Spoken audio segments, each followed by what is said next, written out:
Pete, we're back with a Fox Business Alert. Brand new polls highlighting the state of the GOP field among Iowa caucus goers and South Carolina GOP primary voters, including who they think is most likely to defeat Joe Biden.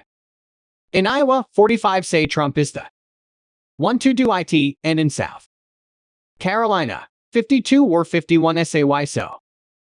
17 believe DeSantis, who is in second place, 10 points ahead of the state's former governor, Nikki Haley. The numbers of who they think could defeat Biden. Sunday Morning Futures anchor Maria Bartiromo is here to react. Great to have you here. Those numbers alongside the commanding lead Donald Trump has in these states. Trump continues this massive outsized lead. Part of it is what's going on with regard to weaponization of agencies. People understand the unfairness that Donald Trump has faced since he walked down that elevator back in 2016. And they are sick and tired of it. They want to see fairness. Doesn't matter if you like Trump, you hate Trump. You know that if it's him today, it could be me tomorrow, and I think that is one of the issues here that people are talking about and pushing him forward because they think he's the toughest of the group. Pete, I think you're exactly right. When you see the economy is the top issue for Republican voters in both places, people remember the Trump economy and they say, he did deliver for me. Maria, that's right. Pete, between the two of those things, it's hard to pick another alternative. Maria, I agree. The economy is up there as well.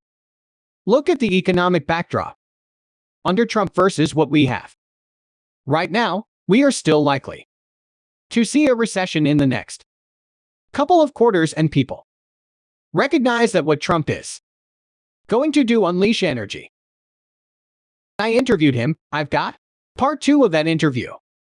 Today, he was talking largely about security, national security as well as personal security. National security is critical given the fact that communist China is coming at US in every way possible, and Trump knows that. That's what we're running today. This is not seen footage before. In my interview with the 45th president, he talks about what he did with communist China and why he needs to come back and do it again. Pete, you have more exclusive interview with Donald Trump on Sunday Morning Futures today. Maria, that's right. Pete, I have to ask about this. We were talking about this morning. There's a woman on TikTok claiming time blindness is a real medical condition. You've worked in the markets. You worked where time hears a portion of the soundbite. I'm applying to go somewhere. I want to know, are there accommodations for people struggling with time blindness and being on time? And then the person I was with interrupted and acted like I was asking something else. We're done. They started yelling at me and saying, accommodations for time blindness doesn't exist. If you struggle with being on time, you'll never get a job. I think a culture where workers with cut off because they struggle with being on time when other solutions we can look to. I think anybody who thinks it's okay to treat people like that, yeah, that culture needs to be dismantled. Pete, dismantled. What if a young producer said, I would like to work for you, I have time? Maria, the show is live at 10:00 a.m. That's not going to fly on Wall Street. The market can opens at 9:30. You better be at your desk by 0.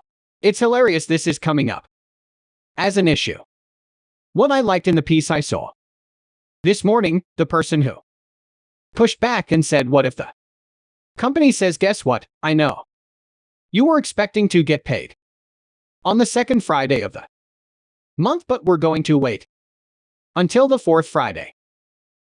IT will be there on the 30th. How are you feeling about that? Pete, viewers came through on that one, salary blindness.